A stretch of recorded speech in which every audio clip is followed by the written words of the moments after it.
David was a hard-working and well-mannered 16-year-old who did well in school. His problems started when he hung out with friends late one night at his classmate Logan's house. With dim lights and blasting music, alcohol began to flow. Amid the rowdy screams and laughs, Logan looked for an easy target for amusement.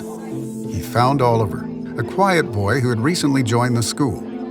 Logan loudly dared Oliver to down a glass of sour milk.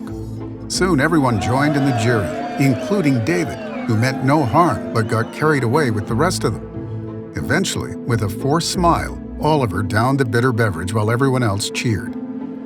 On the way home, David sobered a bit and kept asking himself, "How could I do that? It's so wrong." Over the next few weeks, the scene repeated itself. His friends would get together, get tipsy, Logan would pick on Oliver, and the others would chime in. David tried to stop himself, but felt sucked into something larger than himself. He eventually rationalized, "I already blew it, so I might as well go with the flow."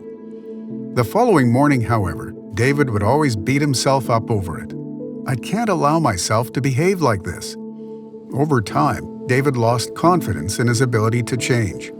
"I can't help myself, that's just the way I am." The next few months saw David in free fall.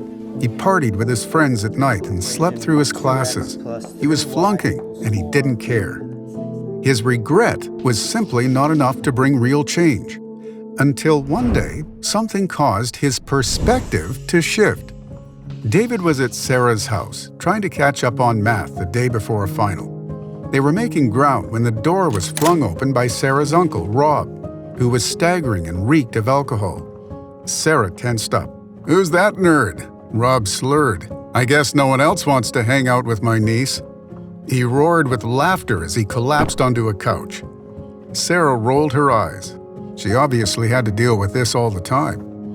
David went home, feeling bad for Sarah.